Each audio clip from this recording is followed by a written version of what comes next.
Good evening. Welcome to tonight's shir, Thursday of Parshas Dvorim, coming up to Shabbos Chazoin, and that's got to do with we're focusing on the Beis Hamikdash this time of the year, and so the Rebbe encouraged us to learn about the Beis Hamikdash during this time, and so I want to start off with something about the Beis Hamikdash Hashlishi. So here you have on the screen, you have a floor plan of the Beis Hamikdash Hashlishi, where we have towards the west, we've got the building. In the center, we've got the inner Azora, the inner courtyard. And then what we're going to be focused on today is on the sides of the main building, we've got these large buildings, which are 50 amos wide and 100 amos long, and they are made of 3 floors. So I want to explore that, the pasuk about that in Yechezkel, but let's just see here. This is a couple of times showed shared drawings of my son Yaakov, and what actually inspired him to get into 3D art is because he was making design and 3D models on computer of the Kalim of the Beis Hamikdash, and this is his source of parnosa nowadays, alongside his shlichus in Wyoming. So, okay, so I just want to share that picture with you, and then we'll go on.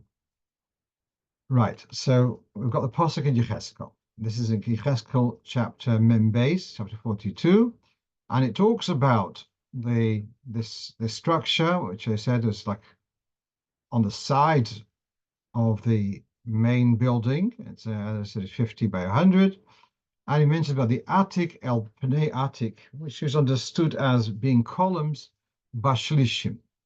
And then he talks about a passage of 10 amos, but then it comes along pasuk Hey, v'halashochos elyonos ketsuros. The upper floors of these chambers are narrow, kiyuchlu atikim meheno, because they have space has been eaten away from them, mehatechtonos and matichonos binyan, because of the structure of the lower and middle floors. Kimosholoshes heino, they are 3 floors high. Ve'ein lohen amudim ka'amudei chatzelis. They don't have regular columns like amudim of the courtyards. Therefore, something is taken away because of the lower and middle floors. So what exactly is going on? Why is the top floor, Tetsuros, is narrow? Because of the beams, the columns on the middle and lower floor. On the contrary, if the top floor doesn't need any doesn't need to have any columns, so then the top floor should be the most spacious, because it doesn't need to have any columns to hold up another floor. And Rashi says, I don't understand what's going on here, says Rashi. And the Radak similarly says, I'm baffled. He says it's going to be explained by Eliyahu Hanavi.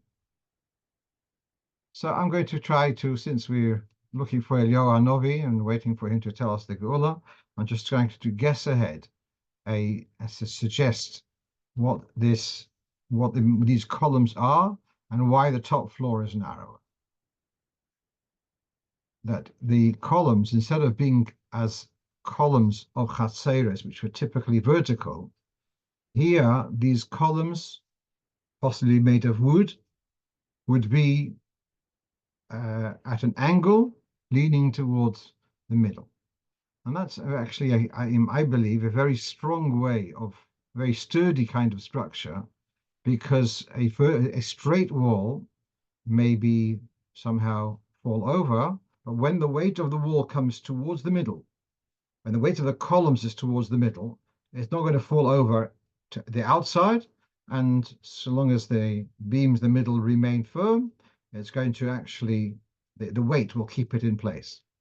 And because of this, because of these kind of diagonal columns, the atikim are diagonal, therefore that makes that the lower space is wider, but the upper floor is narrower. That's my suggestion. We're going to go on to a halacha question, which is the main focus of our shir. But I must share you one more thing, which I noticed in Rabbeinu Bachaya in this week's parsha, and he talks about the lishkas hagozis, and he says that's got to do with the lotion of cutting, because that is the chamber where the Supreme Sanhedrin were seated. And the word, by the way, the word decision in English is loshon to cut, like incision.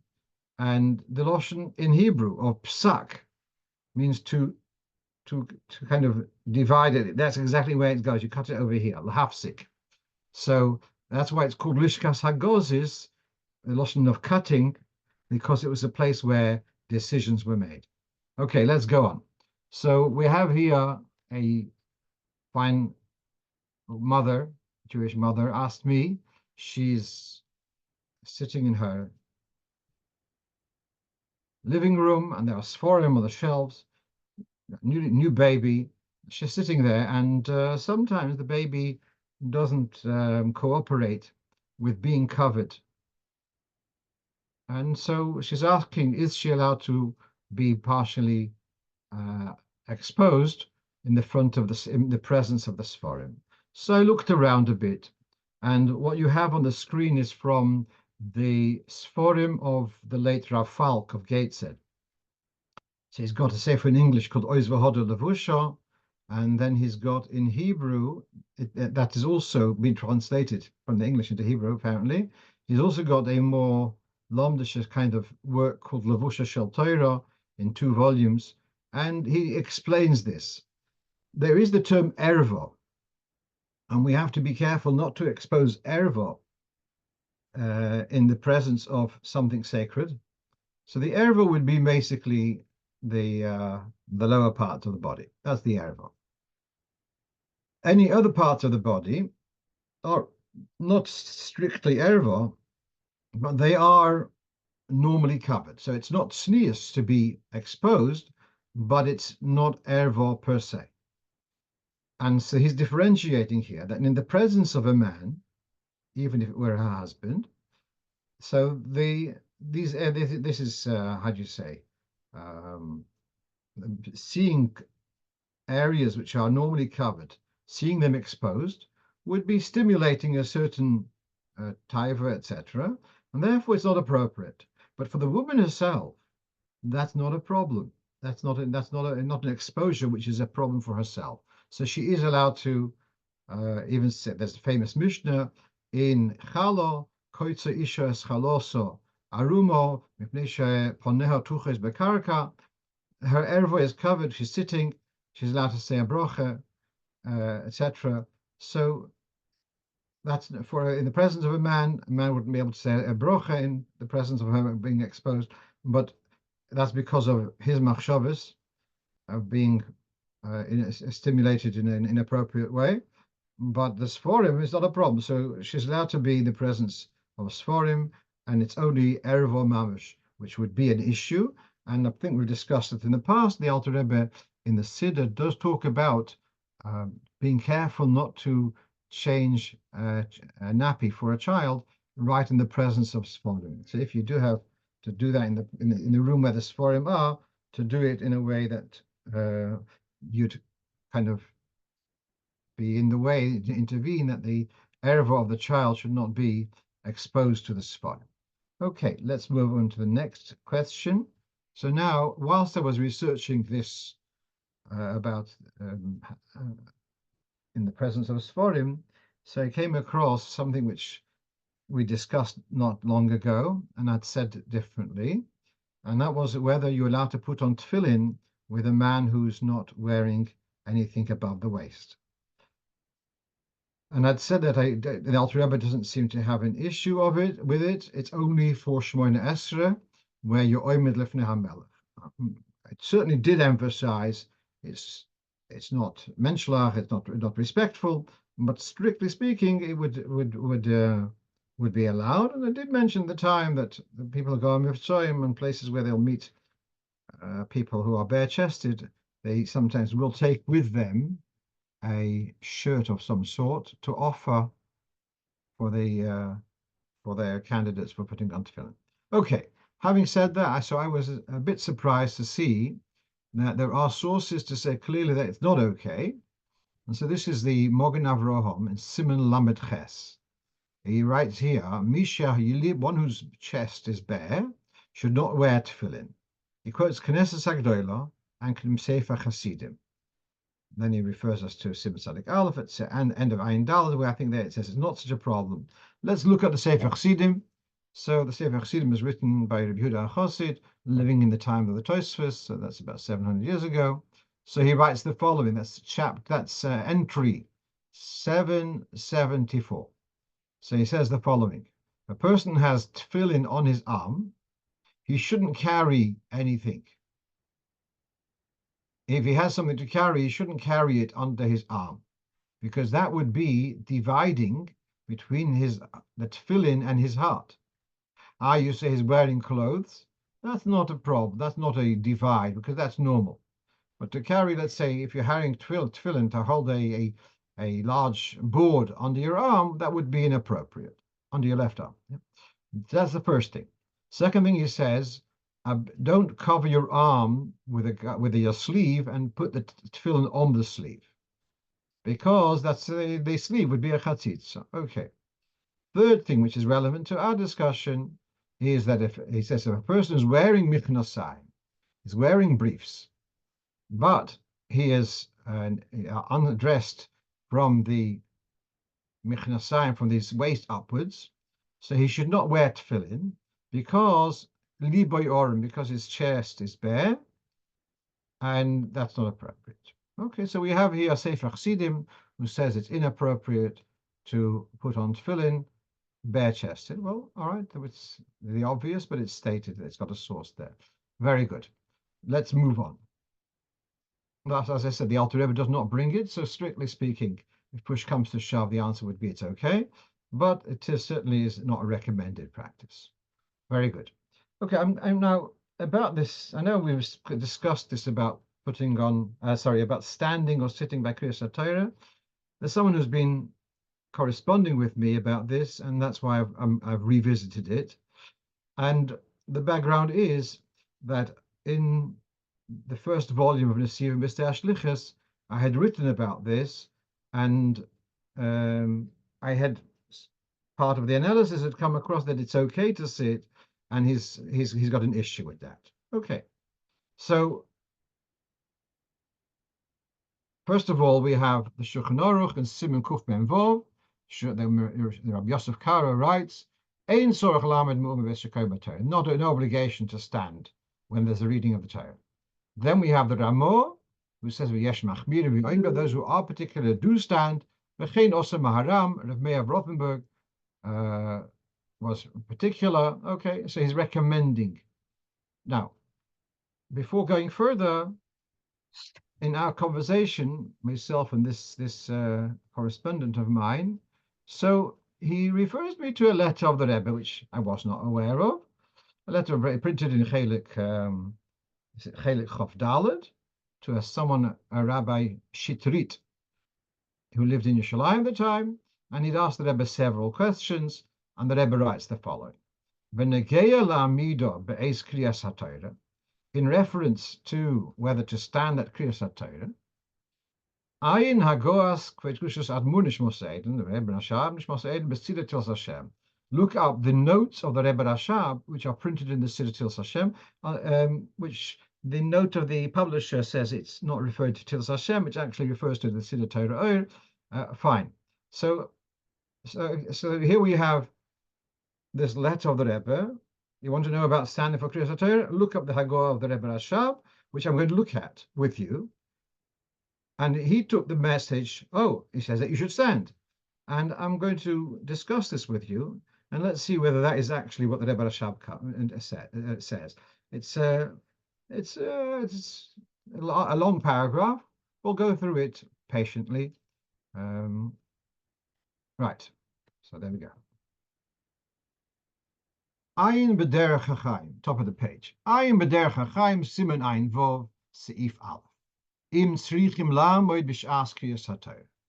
Derech hachaim is written by Rav Yaakov Lissa, and it was around the time of the Alter Rebbe. And he says, you want to look up there what he says, whether you need to stand at Kriyas haTorah. So to help you, just beneath that larger quote, we have here where it says the Aleph. This is from the Derech HaChaim. So let's read this. When he says, when the Oile says Baruch Hu, and the Kohol answer Baruch Hashem Hamvoich Lo'elam Voed, Yesh Lohem La'amod. The congregation should stand for Baruch Hu and the response of Baruch Hashem Hamvoich Lo'elam Voed. Or Birchas Asher Bochar Bonu. Or Kriyas HaTorah Ein Kol Kach Chiyuv. For the brachas and for the actual reading, it's not such a chiyuv. El Yerabah Simen Kufmen Vov, the Loike Mogen Avrom Shom. The Mogen Avrom it took the view that the Birchas HaTorah all are a chiyuv to stand like for Baruch Hu, and the El Yerabah disagrees with him on that. To explain what's going on here, there's a concept called Dovor Shebikdusha, something which is only allowed to be done in the presence of a minyan. And so the Baruch Hu is for sure a Dovor Shebikdusha. Are the Birchas HaTorah? Possibly. Or you can say on your own. Okay. The Kriyas HaTorah, so he says that's not the biggest chiyuv, yeah. But here's the debate. Next. Omnom hamadakdikim machmirin al atzmon ve'oimdim. People are more particular, do stand for Kriyas HaTorah, v'chein nochen. And then he adds, the machmir also need not stand only for the reading, but not being gavra legavra. Between aliyas, it's okay to sit. Right. And just in case you wanted to see the El Yerabah that's underneath here, that he disagrees with Mogen Avrom, who says that, quoting the earlier poskim, that for Birchas HaTorah you have to stand, says, no, the lesser El Bebaruch Hu v'Anias Baruch. But the emphasis is on the Baruch Hu rather than the Birchas HaTorah. So now coming back, having read those sources, when we read the first line of the Rebbe Rashab's note, Ayin b'derech hachaim, im tzrichim lamed b'kriyas HaTorah. So, ein kol kachiyuv medaktikim machmirin and altzmam. It's a hidur mitzvah, it's not a chiyuv. That's very clear at this stage. Next stage. V'shmoina she'orim shara kavonis. The writings of Reb Chaim Vital in the name of the Arizal, talking about Sefer Torah, he writes the Arizal would kiss the Sefer Torah, accompany it from where he met the Sefer Torah until the Teva. Shekoyin Shom. Now the box means here what we call the bima. Achakach, after the Arizal had accompanied the Sefer Torah to the bima, Choyzel and Koyim Horishan go back to his place. Meyoshev Meyushov ad siyum kriyas haparsha. The Arizal will remain seated throughout kriyas haTorah. V'loy ka'osan hanoyagin lamoed, contrary to those who are accustomed to stand. Very interesting, yeah. So the Arizal took the view that it's okay to sit for Kriyas HaTorah. And not only for Kriyas HaTorah, but also for the brachas. He sat all the way through. That's very clear, yeah? Okay. That was the Shara Kavonis. Similar thing is the Pri Etz Chaim. Okay. V'chein kosav b'sider ha'arizal of Harab Shabsi Rashke Vazal. Shabsi Rashke is a Talmud of the Baal Shem Tov, and he compiled a siddur according to the teaching of the Arizal, and that was of the 4 editions of the Siddur Arizal. It was Rav Shabsi's Siddur, which was the favorite of the Rabbeim. The Tzemach Tzedek would have it at the Seder night. He would have it on the bima for Tchiyas Shofar, and our Rebbe also did the same. So all right, so that's the Rav Shabsi Rashkeva. Fine. that he quotes that the Arizal would sit for Kriyas HaTorah.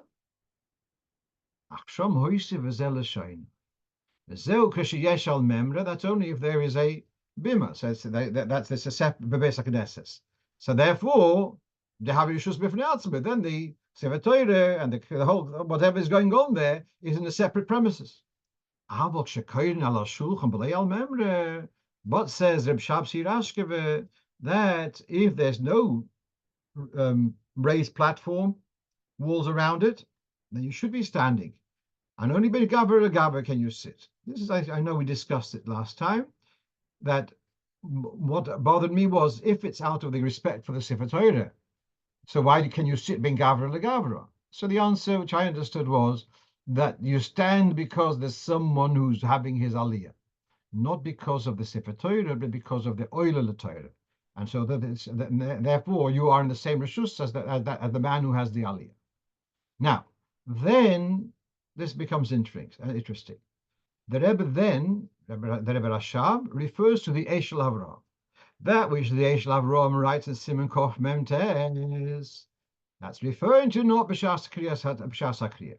Now, before reading the actual words of the Eshel Avraham, who is the Eshel Avraham? So, just to make it interesting, there's three Eshel Avrahams. There is the Prima Godim's commentary on the Mogen Avraham called Eshel Avraham.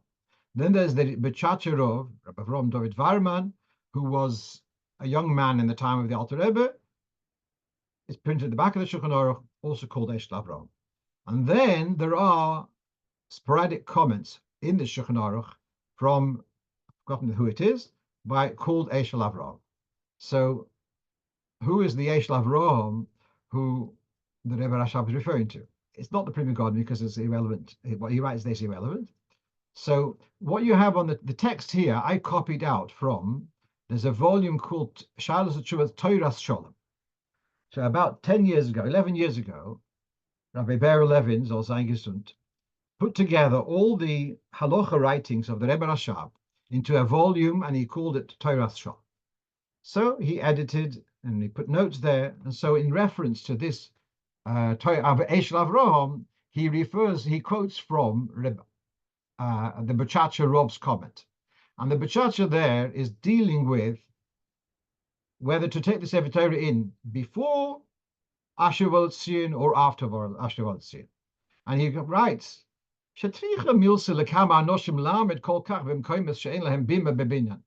people to stay, have to remain standing all the way through Asher Tzion. If there's no proper bima with walls around it, so the people will have to remain standing. Therefore, it's advantage to take the Sefer Torah before Asher Tzion, which is indeed Minhag Ashkenaz.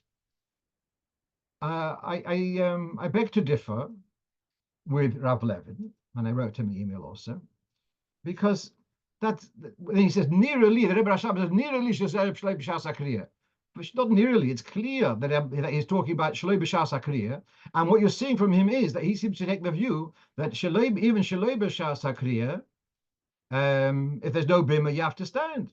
Well, how does that fit with Reb Shabsi Rashkeva said you're allowed to sit begavro legavro, so for sure you're allowed to, if the Sefer Torah is present, you're allowed to sit by Asher Tzion. So I don't understand, it doesn't seem to be relevant. But here we have at the bottom of the screen the Eshel Avraham, which is on the margin of the Shulchan Aruch. He quotes the El Yerabeh, the Sefer Torah is on the bima, you don't have to stand, because the Sefer Torah is in different rishus. Well, we've seen that already, yeah? Then he says, the Taz adds, even if the Sefer Torah, even if it's not a bima with walls around, if the Shulchan is 10 tefachim high and 4 tefachim square, and that is, and Hilchos Shabbos makes it into a separate rishus, then it's also the Sefer Torah separate rishus. So now comes along the Eshel Avraham has brought a new idea. That just like if the Sefer Torah is in a raised platform bima, you're allowed to sit. So the same thing is if the Sefer Torah is on a bima which is 10 tefachim high, which most of our bimas qualify for that. I say most because not all. Some bimas are made with a pedestal, etc., or with legs and not proper walls, and they don't qualify as a shasiyah. This is what the Rebbe Rashab is referring to. Ma shekosav Eshel Avraham. Simon Kuf Bebetesiv Cotton Al, that when the Sefer Torah is on it, when the Bim is 10 Tvachim, how you are allowed to see it, near the Lish is Kriya, not during Kriya. They say the same thing as the Pshabs Hirashkiva. During Kriya, you have to stand up because of the person's Zayla L'Torah. Should have been Gavra L'Gavra, then you're allowed to sit. That is clear, in my mind, very clear what the Rebbe Rashab is saying. So before flipping to the next slide. So we've got here, we started off, Derech Chaim. Is it here to stand? It's a recommended Chumrah. Medaktikim. The Arizal would sit. Then we have, well, even if you take the Arizal, but it's not so clear, because if there's no raised bimah, then it is recommended to stand. Good. Now we go on to the next slide. A Sefer Shulchan HaKriya. Now that's a Yekish Sefer on Kriyas HaTorah, because he writes, "Oh cholosh," the person is weak and he can't concentrate well. If he's standing, he's not going to concentrate. Yesh lo leishiv. Let him sit. Ach, no, what? You shouldn't sit straight ahead of the Balkaira, because all right. So now, although we've said sources that there is a chumrah to stand, but imu cholosh, if you're and you want cholosh doesn't mean you have to be walking around a walking stick. It means cholosh that you are in whatever reason, for you to stand throughout Kriyas HaTorah, you're going to be unable to concentrate. That's the cholosh in this context. All of you zeh yeshleim, and this I believe this is what the Rebbe Rashab was driving at. He's talking about the following. There's a Beis Medrash and there's a bimah, and it's not with a raised platform. It's 10 tefachim high and 4 tefachim square, and we've said that during Kriyas HaTorah you should be standing. There's the Id who's sitting and davening in the corner. He's not now focusing on Kriyas HaTorah. Why? Because he heard before, he's going to hear later, it's not my business. Meanwhile, as it's done davened, u'mispal b'shas Kriyas HaTorah, v'hu cholosh. And here's the question: I eat daven b'aveda, and there's a Kriyas HaTorah going on. Does he have to stand? So now, what we saw here is, if there's no al memra, you have to stand, yeah? And then Zokter, if during Kriyas HaTorah we've seen here that cholosh is allowed to sit, so they're saying how much more so. If you're not focusing on Kriyas HaTorah, you're davening, so you're not and you're cholosh, yeah. So you're allowed to sit. What's the difference whether the halishus will impede his focus on the Kriyas HaTorah, or in this case, is going to impede his focusing on his davening? I believe that's what the Rebbe Rashab is driving at with his whole thing. He quoted the Arizal, he quoted the Siddur Arizal. I think that his focus is the Eid is sitting in this end of the Beis Medrash, and is davening ba'ariches, and there's a Kriyas HaTorah going on in the room. Is he allowed to continue sitting? And he says yes, if he's a cholosh. Okay. And this is what came up last time we discussed this. What about the Hayom Yom? Does the Hayom Yom, which said to stand up for Aseret Hadibros, does that mean you sit for the rest? So the answer now, I believe, is not like I'd written then. No, it doesn't mean you have to sit for the rest. It means that a lot of people are sitting for the rest because they are chaloshim. Many people, even if they've had coffee and cake before davening, but they don't necessarily have the stamina to be able to focus, to stand and focus.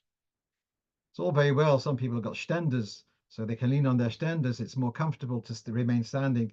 But if you don't have a stender, you're standing there by a table and you don't have proper support.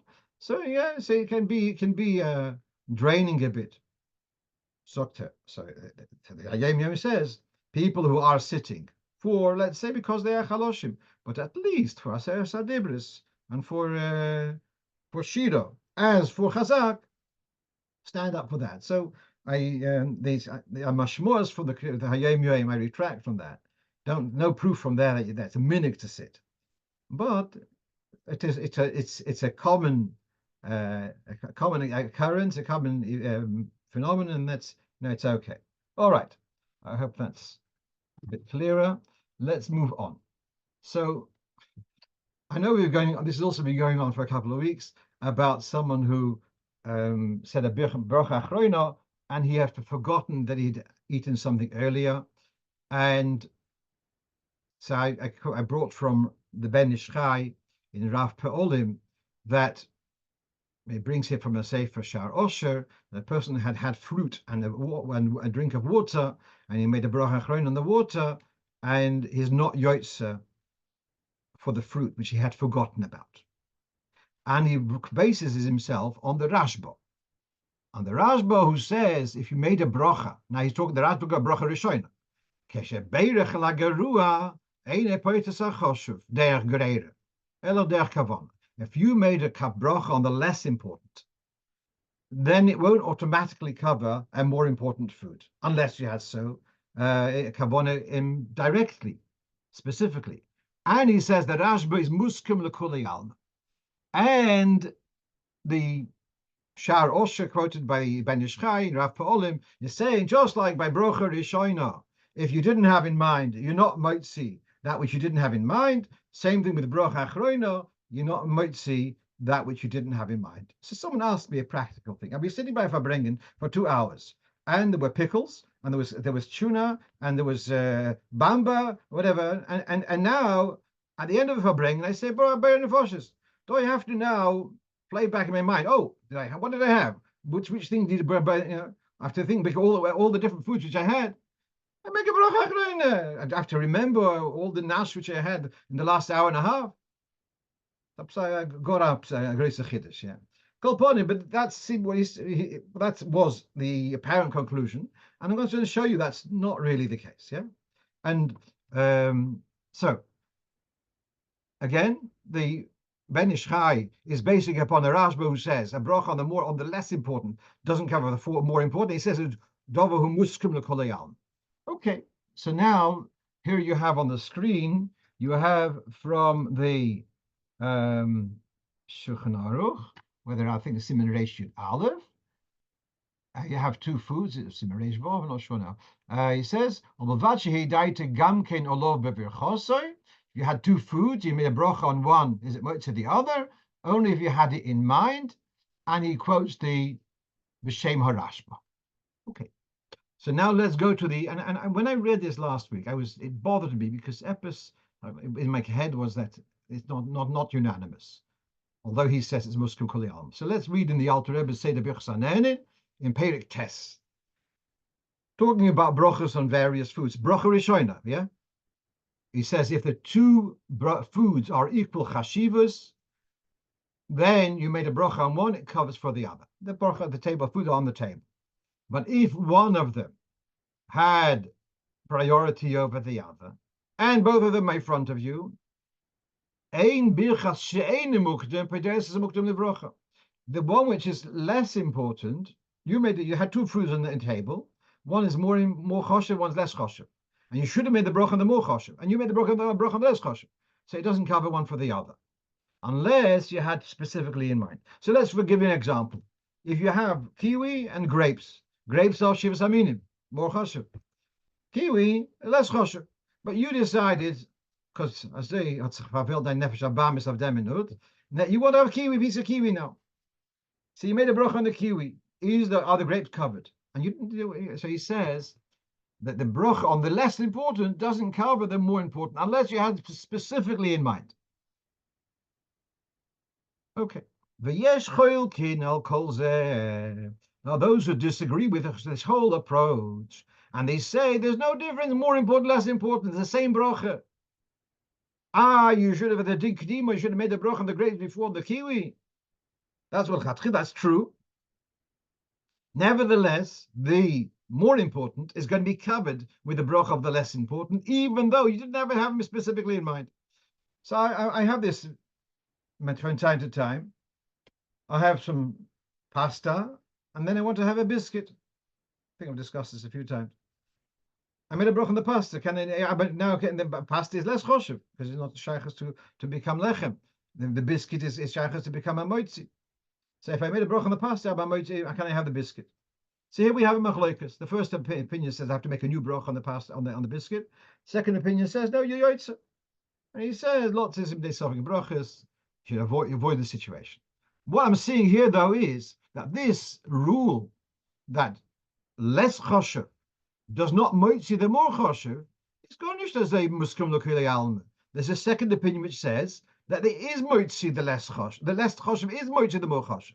If that's the case by brocha achroino, so the same for brocha rishoino. Sorry, okay. If that's the rule for brocha rishoino, so the same thing for brocha achroino, because that's the whole build-up of the Ben Ish Chai. If that's the true, so therefore, what remains is that even that similarly for brocha achroino, that according to those who disagree with the Rashba, if you said a brocha achroino on one item and you did not have in mind the other items, even if they were more chashuv, they are still included in your bracha achreina. Yeah, that seems to be evident from at least from this mahalach, and consequently, to say as a rule, if you made a bracha achreina, you didn't have in mind the other foods because you had forgotten about it. Therefore, you are not yotzi. You have to make a new bracha. Sorry, at least it's a suffix, whether you have to or not, and suffix brachas lahoka. You should not be saying. You should not be repeating a brocha achrono because you forgot about a food earlier on at that sitting. Right, let's move on. Section chalas, and we did discuss this some time back, about 2 years ago, and someone brought it up again, and so this is a question raised by the Machzas HaShekel. What you have on the screen is from this Day Chemed. He quotes the Machzas HaShekel, who's concerned about this, and there's a difference. Let's say when you buy bulkas, is that the right word in English? Those rolls, like long rolls, yeah? And the way they are baked side by side, and they expand a little bit, they touch one another, so then they are stuck a little bit, and then you divide them. But the section challahs are much more stuck to one another. They actually take 6 clumps of dough, put them in a baking tin, and they really look like one big loaf, but you can divide it into separate sections. So this is the discussion here. And Reb Meir Arik, very, very eminent posek in Poland, pre-war, so he says we have a case of estrogim, 2 estrogim which are grown together like Siamese twins. So if you separate them, each one's kosher. And so the same thing, if you have the 2 loaves, you separate them, still kosher. And the State Chemed is not so confident about that. He says if it was accidental, I understand. But if it was done deliberately, then he's not so happy about that. And that's also what you see here on the Piskei Teshuvos, that if they were stuck together deliberately, even lightly, and they're not the chatchila for lechem mishnah. There are those who are mekel, yesh lehem al milismach. Now, what I did have, I don't remember how I got this information, but I did have last time I wrote that Beryl Baumgarten would say in the name of the Rebbe Rasha, in the name of the Rebbe from before the Nesius, that these section chalas le'etz hatzorech. If you're stuck, you can. Sorry about the pun. So then you would be allowed to use them for lechem mishnah. So if necessary, you can use them, but they're not an ideal choice. Let's move on to the next question, and that is someone who called me this past week, wish him refuah shlema. He has his arm in a cast, and it's all the way down till past his knuckles, and he's asking what does he do about netilas yadayim. Can he do netilas yadayim on his fingers? He says to use a glove is not really so practical because of the cast. So he's asking, what can he do? Can he do netilas yadayim on the fingers which are sticking out from the cast? So here we have from the Alter Rebbe's Shulchan Aruch, Siman Kuf Samach Beis netilas yadayim, Mishi yeshle biyodeh makah biyodeh. One has got a wound on his hand, or a tia oleha, and has got a bandage over it, and you cannot remove the bandage because of the pain. So, dailoi, what is okay? To wash the rest of the hand, sheloi b'mekom hamako. It's okay. You wash the rest of the hand, not where the wound is. It's not a problem of washing half the hand because the other part you can't wash in any case. It's as if this is all what's available. Okay, so far so good. Now here it gets tricky. We've got Maim Rishonim and Maim Shnim. And this question is also when people got a sticky plaster, these waterproof plasters on somewhere on your hand, on your fingers, it's going to be the same question. Omnom tzorach lizoher, when you're pouring the Tilas Yadayim, you're going to have to avoid that the water should not fall onto the bandage. Why so? Because the water which just falls onto the bandage, you wash your hands, it's maim and becomes maim tmeim, falls onto the bandage. Then so you got maim tmeim on the bandage. Then it trickles back. You wash it the second time, but meanwhile the maim tmeim comes back, and that's that the water which is on the bandage, if it trickles back, it's going to be matame the water on your hand, and you're going to undo your Tilas Yadayim.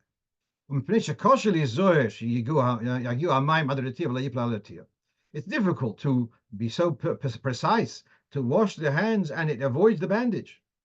To avoid this problem,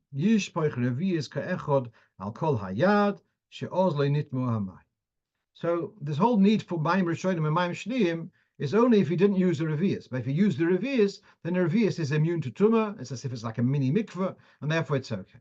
So after you read the Shulchan Aruch, we've got a solution here that do Netilas Yadayim with more than a revius, problem solved. However, this question of whether revius is immune to tumah is a machloikis hatanoim in Mishnah Yadayim. And now that was in Shulchan Aruch. What you have, the lower quote, is from the Alter Rebbe Siddur, where he's got about 3 pages about Netilas Yadayim. And as is often the style in the Siddur, Chumras al Gabi Chumras, Hareitze lekaim Netilas Yadayim ledivrei hakoil. Soch lizoy yishpech akol yad shnei pa'amim oilom af sheshofach revius v'yosef. Even if you use the revius, you still have to do base pa'amim. I'm not going to Lubavitch a minute of doing 3 times. There's another discussion. Why so? Because of Kereb Yosi, Perech Pekel Yadayim, Deloy Kereb Meir. Reb Meir says that revius is not Makabel Tumah, but Reb Yosi says revius is Makabel Tumah.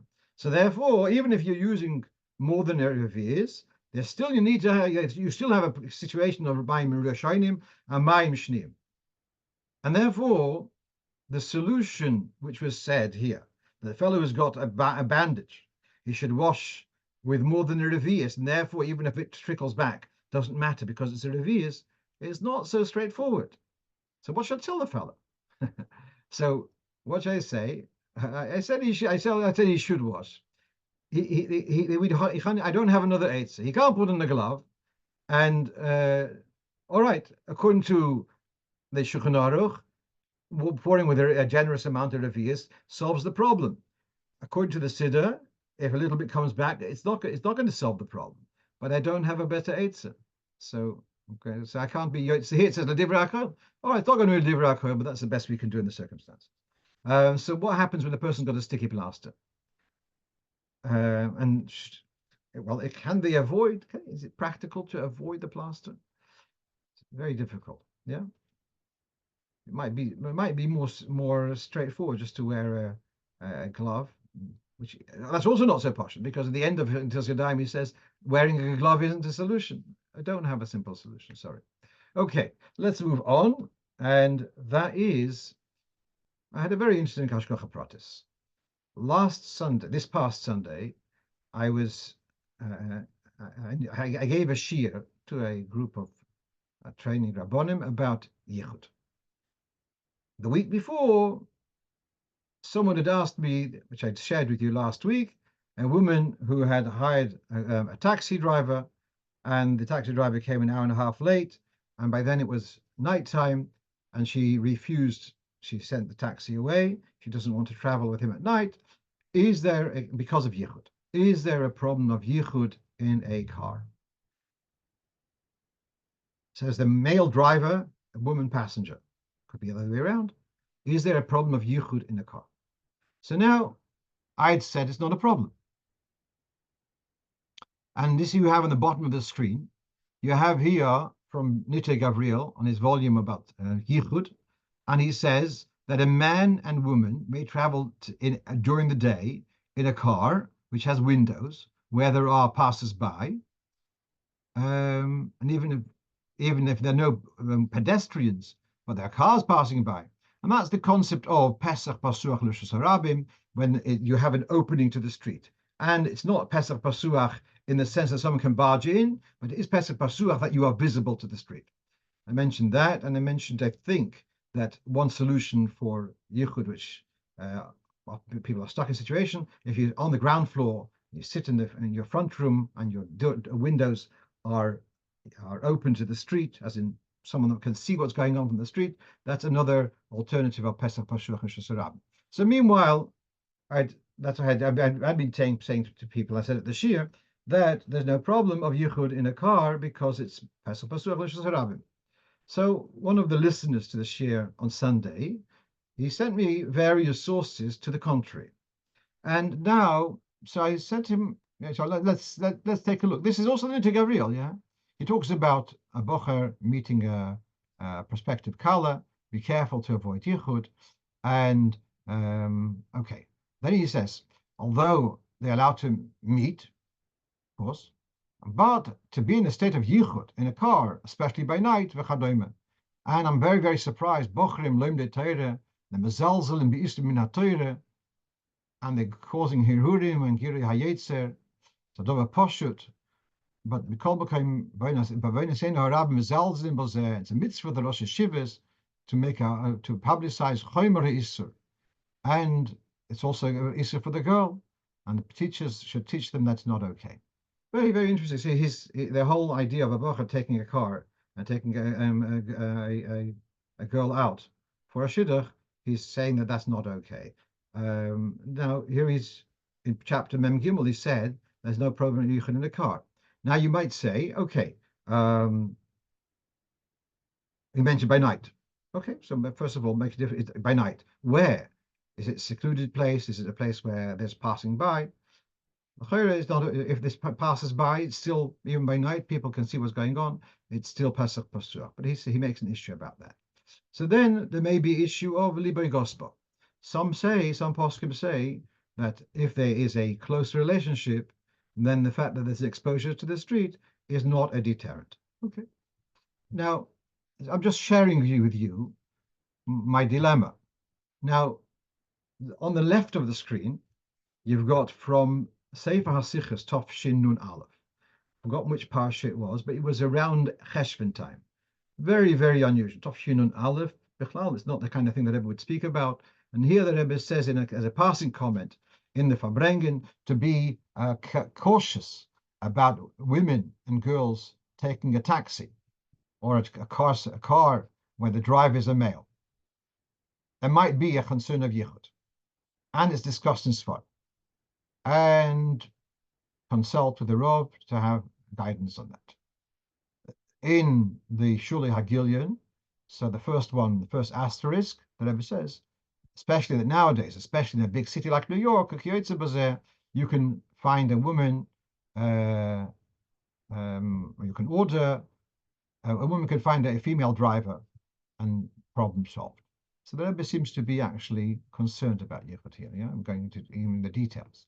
And the second reference, so second Shulei Hagilion, he refers to a few sources, Oitza Poskim, Shonas Timion Halacha, Dvar Halacha, which is the pioneer sefer now, contemporary kind of on Hilchos Yichud, Chelkas Yaakov, Tzitz Eliezer. The only one I didn't look up was the Chelkas Yaakov, but the others seem to be inclined that in a car it is permitted. This is the Shomrim Mitzion Halacha about traveling with a Nahag Nochri, Yesh Mokim Shehekel, Yesh Chiluk, the Shom Mairi. No, this is another piece. So he says, he says about traveling with a Goysha driver. So the Ezim, that's the Bechotcherov, says if there are passers by, it's okay. But however, could be the carriage in which the Bechotcherov was talking about was an open carriage, whereas here the car is locked. So he's raising the question. Okay. So Just one last thing on this, and that is the Hashgacha Pratis. I learn Mishnayos on a daily basis, and it came across here a Mishnah in Idias, Perek Dalet, says the following: if a man had given a get to his wife, and they spent a night in an inn, so Beth Shammai say no need for a new get, because he'll say you do need to have a new get.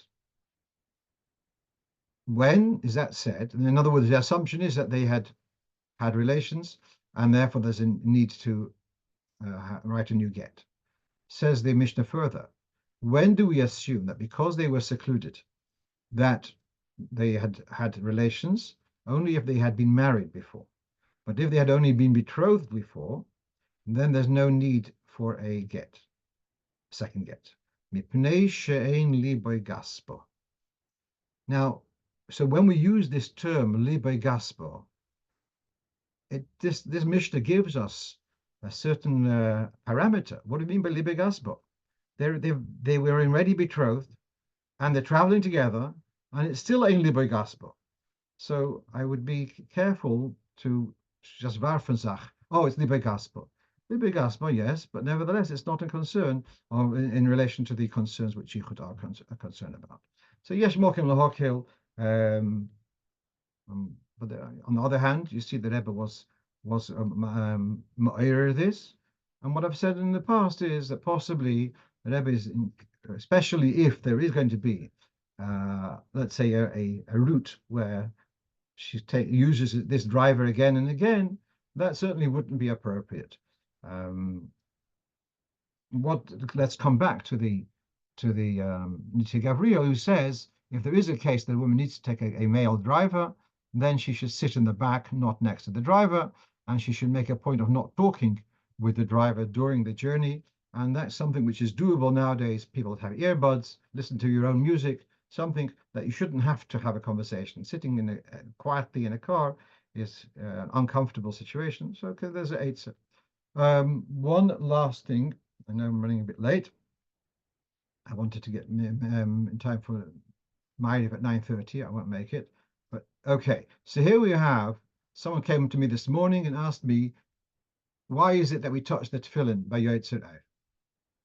And this you can see in Sefer HaMinhagim, by Yotzer Or, we touch the Shal Yad, and by Beirei Choshech, we touch the tefillin Shal Rosh. I said it's something to do in Kabbalah, and so here you have at the top, we have in Shulchan Aruch Arizal. When you say the bracha Yotzer Or, you should touch the tefillin Shal Yad, which has got to do with the Olam HaBriya. You've got the what I explained to the Ingeman this morning was you've got the three levels of Asiya, Yitzira, and Bria, and each one has got an action associated. So with Birchas HaShachar, we have Netilas Yadayim. I mean, Kabrocha al Sheket Shom Netilas Yadayim. So that's the action relating to Olam HaAsiya. Then Olam HaYitzira, we have the talis, the tzitzis, and that's why by Baruch She'oma at the beginning of Olam HaBriya, so that's when we hold the tzitzis and we kiss the tzitzis. Now we're going to Olam HaBriya, so then there's another mitzvah, a physical mitzvah, and that is the tefillin, which is the emphasis, and that's why at this point we touch the tefillin. Now here you see he says to mashmish b'tefillin shel yad, and there are those who say you only have to touch tefillin shel yad, not tefillin shel rosh. But in the Sefer HaMinhagim, he gives us a reference to Mishnas Chassidim, and also to the Siddur Arizal. Now, the Siddur Arizal, which I looked up also, is almost verbatim from the Mishnah Chassidim. This is Mishnah Chassidim was Rabbi Nuel Chai Riki, who was a couple of generations after the Arizal. So he writes, in Yotzer Or, you should touch the Tefillin Shel Yad, and should have in mind because Yitzira is further away from the Matzah than from Bria, and therefore we can have benefit from Oiro, etc. And then he says, so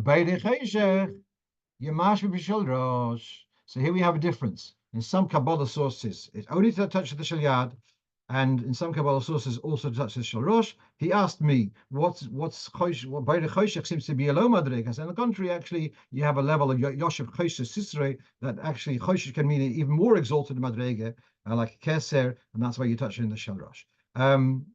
Someone brought this to my attention a couple of years ago, and he said, we saw quite notes remarkably that the Rebbe would, before Shemon Esrei, would be adjusting his Shel Rosh.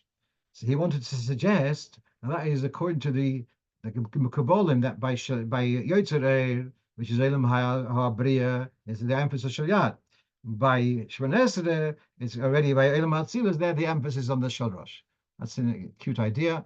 One last thing, someone asked me today, is there an issue of I'm just sharing this. I think it's, I was surprised he asked the question. Is it okay for a father to go swimming with his daughters, and he'll be wearing swimming trunks, American bathing suit, and they will be wearing female bathing suits. And so he asked, where's it talking about? That's poshut, that is totally inappropriate.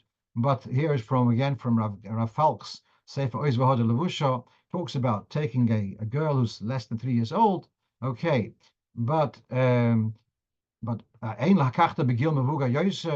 it's not appropriate that a girl over the age of 3 should be in a place where it's a man's place, when the men are not fully clothed, and it's in of Tarevas, etc., and so vice versa.